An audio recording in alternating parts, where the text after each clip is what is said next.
Today we need to talk about Jung Kook recently getting a bit slut-shamed. I want to get into Jessi talking about the lyrics of 7 and what happened there, and then we need to talk about the ongoing legal battle with 50/50. So hey Dumplings, it's Dave. Decide hater or not, make sure you're subscribed with the notification bell on. Grab your dumpling, tastefully mug merch, and let's go.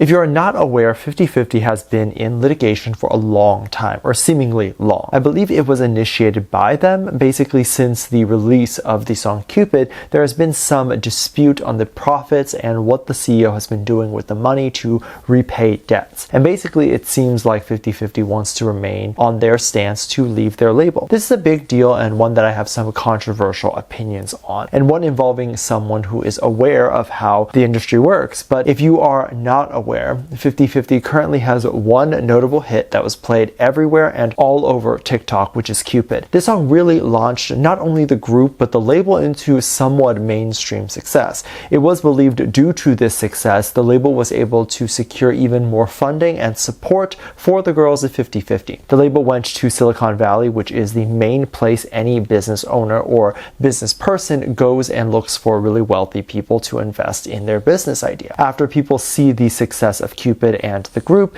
they no doubt will want to pour some money into the label, and girls hoping they'll be as big as Blackpink or BTS. Now, what is my controversial take on this? I really don't think they should have taken the legal action that they did. Is whatever the group claiming that happened a bad thing that happened? Absolutely. It shouldn't happen to anyone, and in a perfect world, the profit will go to whoever deserves it. However, taking legal action when the group isn't even a household name yet, or hasn't even had any notable success outside of their one-hit song, is a really poor move. Could they leverage their lawsuit to leave their current label and find a bigger one? Absolutely. But I don't believe any label is going to want to take them after reading the headlines of a small rookie group taking legal action on a label. It makes them look bad. Whether they are right or not, it doesn't matter. Business is about public perception, and if their public perception is negative, it's negative. Every single label, especially smaller ones, will have less than a perfect track record when it comes to alleged shady business practices.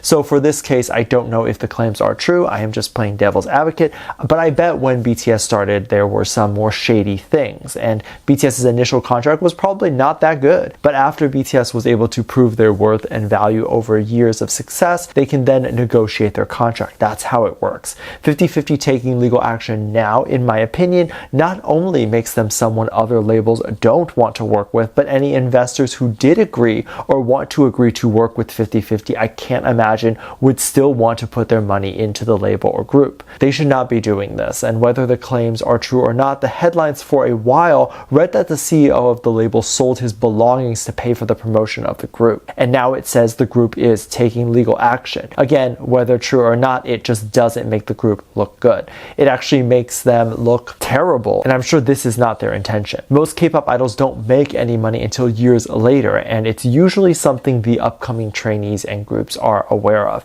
Now, even if the lawsuit is settled, what happens next? Does the group stay with this label? Will the label even want to work with the group anymore? I honestly wish them the best. I don't think the situation would make them completely blacklisted or blackballed from entertainment. They can definitely make a comeback, and once they release another hit, I'm sure everything will be forgotten. But this is just my thoughts, and when I say public perception, I don't mean the haters online, because that stuff actually doesn't matter that much in the beginning. Most artists and businesses now make most of their money from investors, not from the day-to-day sales. It's a very modern approach to business, and we can see that with the success of Hive as well. Jung Kook gets a ton of hate, but it never affects his bottom line, and he does very well. One thing he got and is still receiving a lot of backlash from is his campaign with Calvin Klein. He is constantly being called slutty and being shamed. And calling men slutty while showing them shirtless is wild. Absolutely crazy, because men being shirtless was never ever been considered a scandal. But in K-pop it is. No private parts are being shown. But there was a viral post that shows Jung Kook with an open shirt during the Calvin Klein campaign, and it was compared to Jimin's campaign with Tiffany. And the difference between the campaigns, now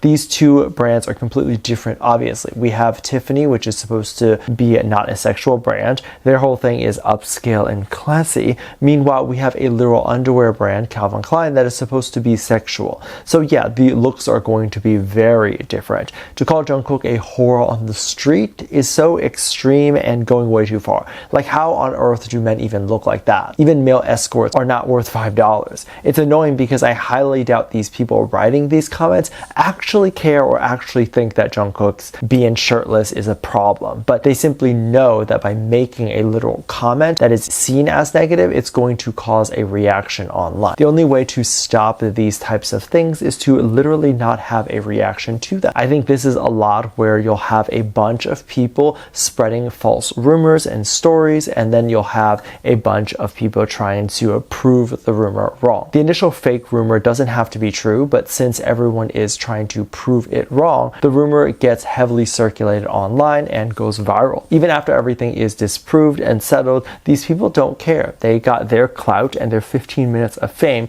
which is exactly what they wanted. They weren't trying to take down the idol. As you can see in this case, they only cared about getting a reaction. So don't give these things so much attention, and if you want to talk about it, block out the usernames like I do. Personally, me and many others love the very grown-up look that Jung Kook has been giving recently. People have been talking about it, and Jessi is someone who has spoken up about Jung Kook's song 7. Jessi did a live stream on Instagram where she spoke about the part where Jung Kook says the F word instead of loving. So Jessi is talking about the explicit version of the song. Jessi talks about how much she loves that he does that because it shows that he is a grown man. Now, Jung Kook and Jessi go way back. She has literally seen him when he was so young and now has seen how he has grown. So she really likes him and even talks about how muscular Jung Kook has been recently. So she was probably loving the fact that Jung Kook wants to be seen as a more completely grown man, and he definitely is. But the way Jessi said that is to say that she really likes that he used the word in the explicit version and that he is grown made people think and wonder if Jessi was aware that Jung Kook has been sleeping around, or implying that Jung Kook is grown now and has been sleeping around. To this, I would say, who cares? Sex doesn't imply adult, and also Jung Kook saying those words do not imply that he is having sex, because that would mean he would have to have had time to find someone, and who on earth could he even have sex with that would not open their mouth and tell the world or try to leak it?